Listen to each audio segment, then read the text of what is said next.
అందరికీ నమస్కారాలు. మొట్టమొదటిసారిగా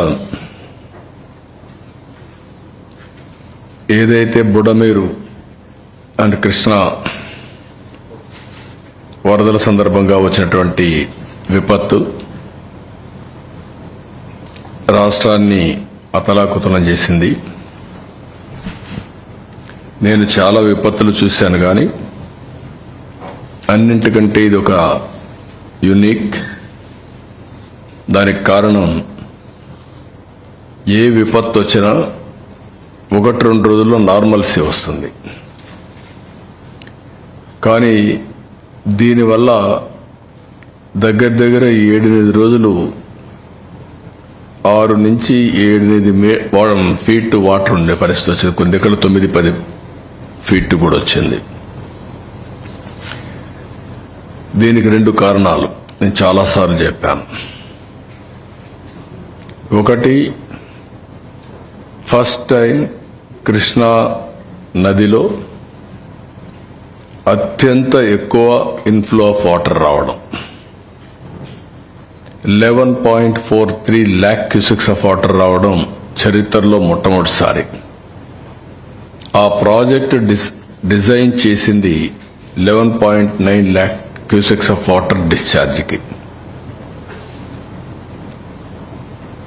ఆ ప్రాజెక్ట్ డిజైన్ చేసిన తర్వాత 175 ఇయర్స్ ఓల్డ్ ప్రాజెక్ట్ ఇది. First anicut 100 years British period. Prakasam Pantulu కట్టిన తర్వాత 75 ఏళ్ళు, 175 సంవత్సరాలు. దీనిపైన అనేక ప్రాజెక్టులు వచ్చాయి. పులిచెంతల ప్రారంభం, నాగార్జున సాగర్, శ్రీశైలం, తుంగభద్ర, జోరాల, పైన ఆల్మట్టి 1 and 2, నారాయణపురం. అదే రాయలసీమ కొంత వాటర్ డైవర్ట్ చేయడం, తెలంగాణ కొంత వాటర్ డైవర్ట్ చేయడం. ఇవన్నీ చేసిన తర్వాత ఇంత పెద్ద ఎత్తున రావడం ఒక చరిత్ర.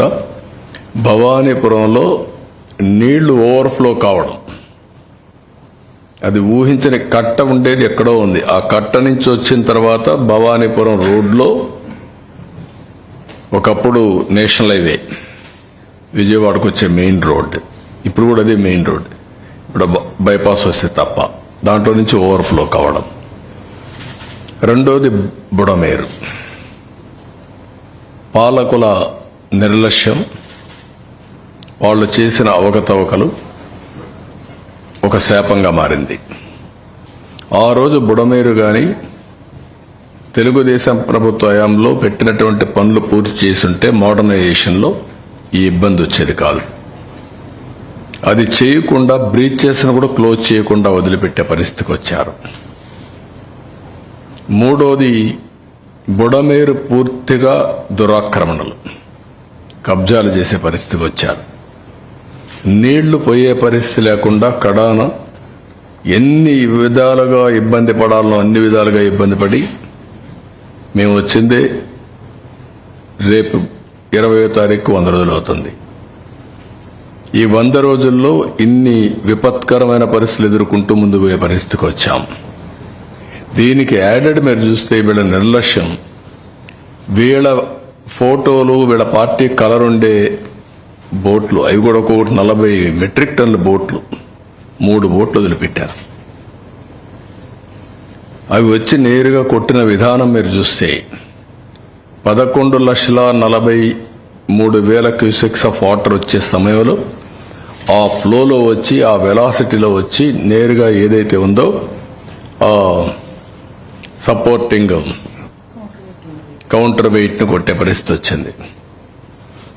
దాంతో కౌంటర్ వెయిట్ ఇరిగిపోయే పరిస్థితి వచ్చే 2. మొన్నటి వరకు అవన్నీ రిపేర్లు చేశాం. అవి తీయడానికి ఎంత కష్టపడ్డారో మీరు చూశారు. రాష్ట్రంలో ఉండే గజ ఈతగాళ్ళందరూ వచ్చి, అనుభవం ఉండేవాళ్ళు వచ్చి తీయలేని పరిస్థితి. అంత వెయిట్ ఉన్నాయి నీళ్లు తగ్గిన తర్వాత. ఇవన్నీ కలిసి మేమందరం కూడా, నేను కానీ, మా మంత్రివర్గం కానీ, మా ఆఫీసర్లు కానీ 10 days ఎప్పటికప్పుడు మేము పర్యవేక్షించాం. ముందు రోజు కూడా పర్యవేక్షించాం. నేను టెలికాన్ఫరెన్స్ ముందు రోజు పెట్టాను. మార్నింగ్, మధ్యాహ్నం, సాయంత్రం రివ్యూ చేసుకుంటూనే ఉన్నాం. మీరు ఎప్పుడు కూడా ఒక క్రైసిస్ వస్తే నేను చాలా అప్రమత్తంగా ఉంటాను, ఎక్కడ నిర్లక్ష్యం ఉండదు. అలాంటి అన్ని చేస్తే వచ్చిన వారసత్వ సమస్యల్లో మేమే ఆశ్చర్యపోయేట్టుగా పనులు వచ్చే పరిస్థితి వచ్చాయి. ఎవ్రీడే నేను అదే చెప్తూ వచ్చాను. Series of white papers publicise చేశాను ఇప్పటికే. అదే సమయంలో ఇక్కడికి వచ్చే పరిస్థితికి వచ్చాం. 10 రోజులు పట్టింది మాకు. ఒక్కొక్క మంత్రి, రామానాయుడు అక్కడే ఉన్నాడు, నారాయణ గారు అన్న తిరిగారు. ఆల్ మినిస్టర్స్ ఒక్కొక్కరు ఒక వార్డులో పెట్టుకొని, హోమ్ మినిస్టర్ గారు, డిజాస్టర్ మినిస్టర్ ఒక పక్క ఈ పనులు చూసుకుంటూ ఒక పక్కన స్టేట్ అంతా కూడా వరదల్ని సమీక్ష చేసే పరిస్థితికి వచ్చారు. ఇన్ని ప్రయత్నాలు చేస్తే కూడా 10 days మళ్ళీ మామూలు స్థితి తీసుకొచ్చే పరిస్థితికి వచ్చాం. అదే గాని అలాంటి దుర్మార్గమైన ప్రభుత్వం ఉంటే ఇంకొక 6 నెలలు కూడా ఆ పక్క కూడా పోయే పరిస్థితి ఉండేది కాదు.